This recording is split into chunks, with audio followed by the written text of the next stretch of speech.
Hi friends, welcome to அறுசுவை சமையல் Sandhya's kitchen. இன்றைக்கி நம்ம கிச்சனில் ஒரு சூப்பரான ரெசிபி தான் பார்க்க போகிறோம். ஸோ இட்லி, தோசை, சப்பாத்தி, சாதம்னு சொல்லி எல்லாத்துக்கும் ஏற்ற மாதிரி ஒரு கிரேவி தான் இன்றைக்கி நம்ம பார்க்க போகிறோம். ஸோ உடைத்து ஊற்றிய முட்டை குழம்பு எப்படி பண்ணலான்னு பார்க்கலாம் வாங்க.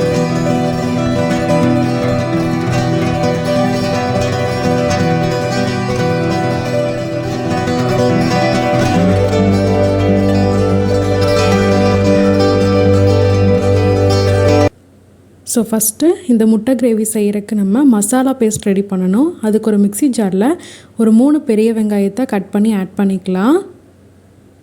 இது கூடவே கொஞ்சமாக இஞ்சியும் ஆட் பண்ணிக்கலாம். 10 பல் பூண்டு ஆட் பண்ணிக்கலாம்.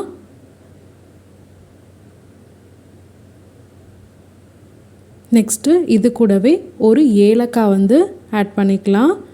2 சின்ன துண்டு பட்டை, 3 கிராம்பு, ஒரு அன்னாச்சி பூ, ஒரு மராட்டி மொக்கு ஆட் பண்ணிக்கலாம்.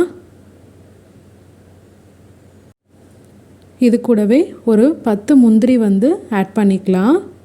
நெக்ஸ்ட்டு 1 டீஸ்பூன் சோம்பு ஆட் பண்ணிக்கலாம்.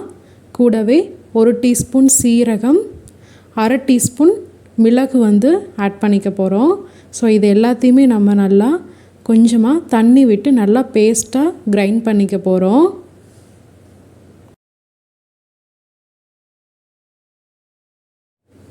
ஸோ மசாலா பேஸ்ட் ரெடி ஆகிடுச்சு. இதை தனியாக எடுத்து வச்சுக்கலாம். இப்போது ஸ்டவ் ஆன் பண்ணிவிட்டு ஒரு கடாய் வச்சுக்கலாம். கடாய் காஞ்சதும் எண்ணெய் விட்டுக்கலாம். ஸோ எண்ணெய் காஞ்சதும் ஒரு சின்ன துண்டு பட்டை, ஒரு பிரியாணி இலை ஆட் பண்ணிக்க போகிறோம். கூடவே 1 டீஸ்பூன் சோம்பு ஆட் பண்ணிக்கலாம். ஸோ இது நல்லா பொரிஞ்சதுக்கப்புறமா நம்ம அரைச்சி வச்சுருந்த மசாலா பேஸ்ட்டை ஆட் பண்ணிக்கலாம். இது கூடவே ஒரு 3 தக்காளியை பேஸ்ட்டாக அரைச்சி வச்சுருக்கேன், அதையும் நம்ம ஆட் பண்ணிக்கலாம்.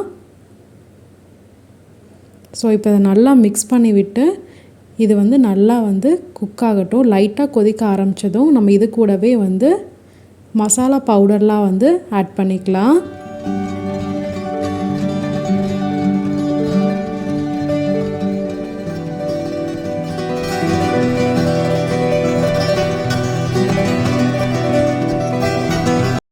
இப்போ நம்ம மசாலா பவுடர்லாம் ஆட் பண்ணிக்கலாம். 1/2 டீஸ்பூன் மஞ்சள் தூள், 1 டேபிள் ஸ்பூன் மல்லித்தூள் ஆட் பண்ணிக்கலாம். 1 டீஸ்பூன் கரம் மசாலா ஆட் பண்ணிக்கலாம். கொஞ்சமாக உப்பு ஆட் பண்ணிவிட்டு இது கூடவே 1 டீஸ்பூன் மிளகாய்த்தூள் ஆட் பண்ணிவிட்டு நல்லா கலந்து விட்டுக்கலாம். ஸோ இதை நல்லா மிக்ஸ் பண்ணி விட்டுட்டு ஒரு மூடி போட்டு மீடியம் ஃப்ளேம்லேயே நல்லா அது எண்ணெய் பிரிஞ்சு வர அளவுக்கு நம்ம குக் பண்ண விட்டுடலாம். ஸோ நல்லா ஆயிலில் செப்பரேட் ஆகி வரணும். அப்போ தான் நல்லா அந்த ரா ஸ்மெல்லாம் போகும். ஸோ அது வரைக்கும் நம்ம மீடியம் ஃப்ளேம்லேயே வச்சிடலாம்.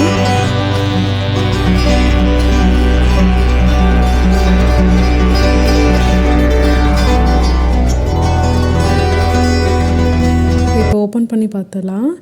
பாருங்கள், நல்லா அந்த ஆயிலெலாம் நல்லா செப்பரேட் ஆகி நல்லா மசாலா ரா ஸ்மெல்லாம் போய் நல்லா குக் ஆகிருக்கு.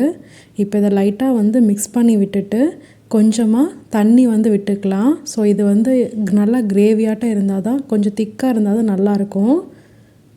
ஸோ இதில் கொஞ்சமாக தண்ணி விட்டு இன்னொரு 5 மினிட்ஸ் நல்லா மீடியம் ஃப்ளேமில் வச்சு கொதிக்க விட்டுடலாம். நல்லா கொதிக்க ஆரம்பித்ததுக்கப்புறமா உங்களுக்கு உப்பு பத்தலைனா ஆட் பண்ணிக்கோங்க. ஆட் பண்ணிவிட்டு கொதிக்க விட்டுட்டு அதுக்கப்புறமா நம்ம முட்டையை இதில் உடச்சி ஊற்றிக்கலாம். ஸோ இது நல்லா கொதிக்கட்டும்.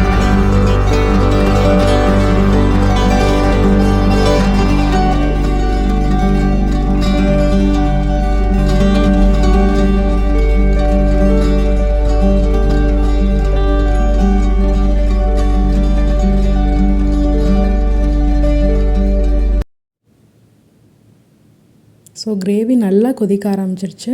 இப்போ நம்ம முட்டையை உடச்சி ஊற்றிக்கலாம். நான் ஒரு 4 முட்டை இந்த மாதிரி உடச்சி ஊற்றிக்க போகிறேன். ஸோ ஒரு பவுலில் ஊற்றினீங்கன்னா நமக்கு அந்த உள்ளே இருக்க எல்லோ கரு நம்ம உடையாமல் ஊற்றிக்கலாம். ஸோ 4 எக்குமே இதே மாதிரி நம்ம இதில் உடச்சி ஆட் பண்ணிக்கலாம். ஆட் பண்ணிவிட்டு சிம்லேயே ஒரு மூடி போட்டு ஒரு 10 நிமிஷத்துக்கு விட்டுடலாம். அப்போ தான் எக்கெல்லாம் வந்து நல்லா குக் ஆகும். ஸோ இப்போ நம்ம ஒரு மூடி போட்டு சிம்மில் வச்சிடலாம்.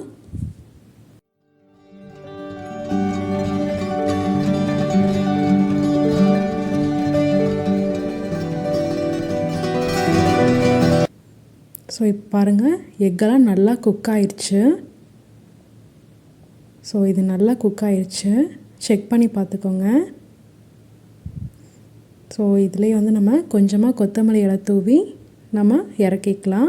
ஸோ சூப்பரான சைடிஷ் வந்து ரெடி ஆயிடுச்சு. இது அப்படியே ரெஸ்டாரண்ட் ஸ்டைலில் வந்து இருக்கும். கண்டிப்பாக ட்ரை பண்ணி பாருங்கள். இட்லி, தோசை, சப்பாத்தி, சாதம்னு சொல்லி எல்லாத்துக்குமே ஒரு சூப்பரான சைடிஷ் இது. ஸோ கண்டிப்பாக ட்ரை பண்ணி பாருங்கள். எக்கை வந்து இந்த மாதிரி ஒரு டிஃப்ரெண்ட்டாக செஞ்சு பாருங்கள். அண்ட் இந்த ரெசிபி உங்களுக்கு பிடிச்சிருந்தா ப்ளீஸ் லைக்